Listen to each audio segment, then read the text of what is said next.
It might not be one of the biggest days of racing coming up on Sunday, but it's sure to be one of the most memorable this season, as those that are there on Sunday at Sha Tin will be able to say they were there when the Durban Demon called it a day. Here's what we've got coming up on HK Direct, or today it's the Douglas White Tribute Show, as we pay tribute to the amazing career that he's had in the saddle. And it's a career that began when Douglas had his first ever race ride as a 16-year-old at Clarewood in Durban, South Africa. But Hong Kong has been home for the Durban Demon since the 1997-98 racing season. In that time, he's ridden 1,813 winners, including tasting success in our biggest events, 3 Hong Kong derbies, 3 QE2s. Plus, he knows what it takes to win on our biggest day, winning the Vase, the Cup and the Mile on International Day. And as the South African superstar prepares to call it a day in at the saddle, Andrew Lejeune caught up with him. So Douglas, it all ends on Sunday, the riding career, end of an era. No one's ridden more winners, over 1,800. No one's won more championships, no one might ever, 13 consecutive. No one's more prize money, over 1.5 billion as well. You're the first jockey to ride 100 winners in a season as well. How do you feel going into the weekend, and what do you think the emotions will be like on the day itself? Yeah, it's starting to set in as we get closer to Sunday. It's realization and is starting to set in, but fortunately, you know, you can look back at all the good times and all the success and all the achievements, and you kind of think, well, you've done it and you can let go. I've got a great opportunity going forward, and yeah, look, it's going to get emotional on Sunday. I know that. I'll do my best to hold it together, but it's going to get emotional, and it's going to be a stage in my life that I've done, and it's all I've known what to do. So not looking forward to it, but looking forward to the next chapter. You had a little dress rehearsal for it, I suppose, with Happy Valley. That must have been quite special as well. You've had some great moments around there. Yeah, look, that was special, but at the end of the day, I still had a couple of meetings to go. So this is going to be the grand finale, and I'm ready for it. So what happens Monday morning? You wake up, you're not a jockey anymore. You've got till September to get yourself sorted out, and then you become a trainer. What do you do between now and then? Well, I'll be heading off to the UK to work alongside the likes of William Haggas and Sir Michael Stout, who have been very kind in offering me a position to come and see how the yards operate. And from there I'll head over to Australia, where David Hayes and Chris Waller have been absolutely fantastic in offering me similar positions. And obviously I'll be back here sort of beginning or mid-June, and try and set up the yard and get everything going and get my team together so we can hopefully be ready for the first day. Over those the years in the saddle, obviously natural ability, drive and determination has, you know, got you as many winners and championships as you have, but people have talked about being a people person as well and managing those relationships. Is there a shift in the dynamic, even a subtle one now with the owners, I suppose, in terms of, you know, how you manage and cultivate those partnerships? Now you're not a jockey, but you're a trainer. I think what I've learnt along the way, that's certainly going to stand me in good stead for dealing with owners and clients. I've always had the philosophy that rather nip it early. So, you know, if there is a problem, I'd prefer to sort it out as quick as possible before it festers, and a problem can become a bigger problem the longer you leave it. So I've always tried to work along those bases and be as open and honest as possible, and I think people have appreciated that with the years that I've dealt with trainers and owners.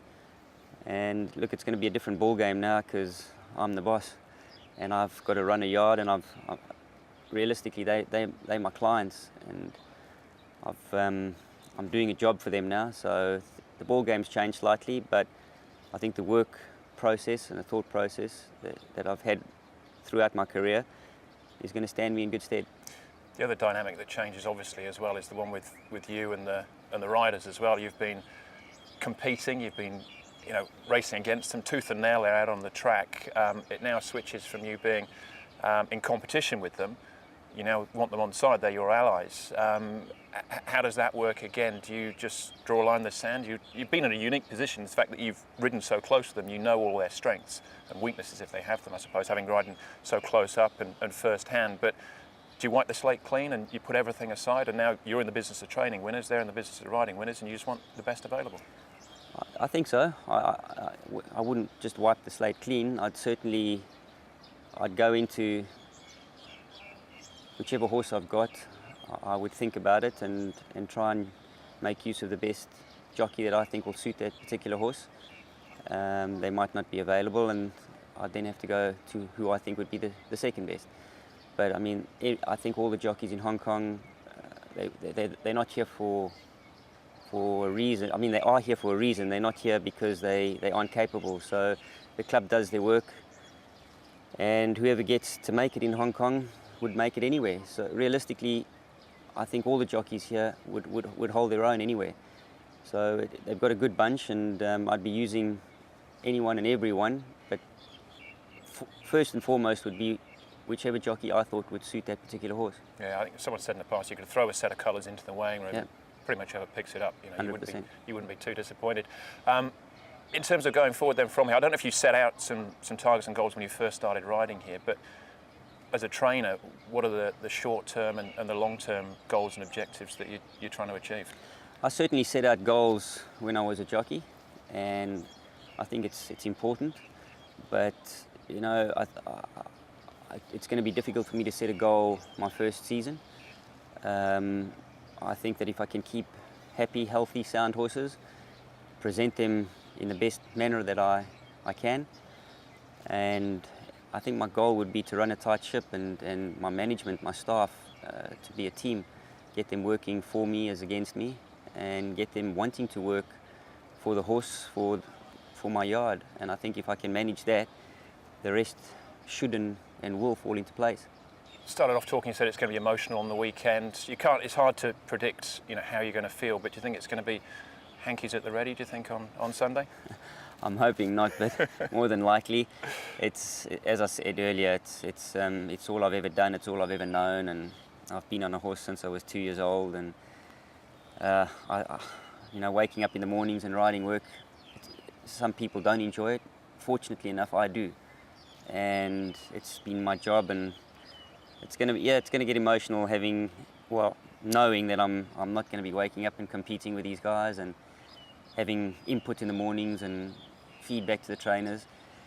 So, but it's been a good chapter. It's been a good venture. Well, it's been an incredible career in the saddle, Douglas. I said over 1,800 winners, those 13 straight championships, a record that may never, ever be beaten. But looking forward, I'm sure it's going to be a fantastic training career. How about we sit down or meet up in 20 years' time again, and we can reminisce over the records you've broken as a trainer, the great champions you've trained, and the new records that you've set. Yeah, no, well, that'll be something I'm looking forward to. Congratulations. Thank you very much. Appreciate it. Yes, who knows where we'll all be in 20 years' time. What we do know, in the past 20 years, there's no doubting the profound influence that Douglas White has had on Hong Kong racing. And that's something that's truly been recognised by several members of the racing community in recent weeks. He's very intelligent. He knows how to read the race very well. Obviously, he knows how to choose horses very well. Otherwise, he wouldn't be able to be that successful for so long. He's a type of a jockey that if you don't have yourself playing at your very best, it's very likely that you're going to get beaten by him, because he's a brilliant jockey. Seemed to be very tactical all the time. He would be able to put his horses in the right place at the right time. But the way he used to manage them and to get them to the line without having to be full out aggressive on them. And they just seem to be very smooth in their runs. And he always managed to get the best out of them, and just enough to win. And the best thing about I found was he was always able to work the handicap for the ratings nicely, so they always were able to win more races. When I was an apprentice, I got lots of suspensions. The steward said to me, Keith, you can't do this anymore. You're going to lose your license. And so they have this senior jockey helping me out, and which is Douglas White. Ever since I had his help, and my suspension has dropped. Douglas basically just saved my license, my career, and It gave me a lot of advice. He's done a lot of things that I think I will be dreaming of one day to do. He's such a horseman even when you see him on a horse, and for young guys like us, you know, trying to learn and improve our riding, we can say we can look up to him and learn from him. Douglas symbolizes the rise of Hong Kong racing to an international top-class level. I will never forget, in a way, I was here, came into Hong Kong April 1998. So the Hong Kong International races in December were my first international race meeting. And Indigenous was, in my view, the first real international top-class horse in Hong Kong. Now Indigenous digs deep, Hong Kong roars, Indigenous goes to the front, Derazari can't go with him, and they've done it, Indigenous and next. And when you see the ride, and I can memorize it pretty well, how cool he rode this race, how he waited, and then how he made the final attack. This is, for me, that symbolizes what Hong Kong racing is all about, and Douglas was the one who is definitely a key contributor to this development. You know, Hong Kong has come a long way. Over the last 20 years, Hong Kong has climbed to being one of the leading racing jurisdictions in the world.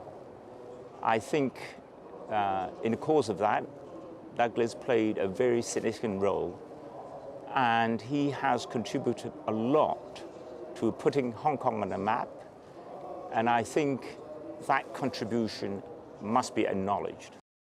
So Douglas White's final day as a jockey will begin when he rides Mr Croissant in the second race on the program. He'll then ride Murray's Partners, an improving type, Dances with Dragon, who's won his last 2 in a row and is really in fine form at the moment, as is Storm Signal. He's barely put a foot wrong this season. While his final 2 rides as a jockey are on 2 first starters from the John Moore stable in Elite Patch and Uncle Steve. It's sure to be a special day at the races this weekend, so make sure you join the trackside team for all of the action. The live coverage begins at 12:30. And for all the lead up to the meeting, including the Racing to Win preview, go to the website hkjc.com, and you can also visit Twitter for all the information there through social media. That's it for this edition of the show. Join us for another big show next week. Adam Campton is our guest in the studio, and we'll be looking ahead to Beauty Generation, trying to make it 7 wins on the trot when he lines up in the Group 1 Queen Silver Jubilee Cup. That'll be the highlight amongst a card that also includes the Hong Kong Gold Cup and the next leg of the 4-year-old series, the Hong Kong Classic Cup. But until next time, it's goodbye from here on HK Direct.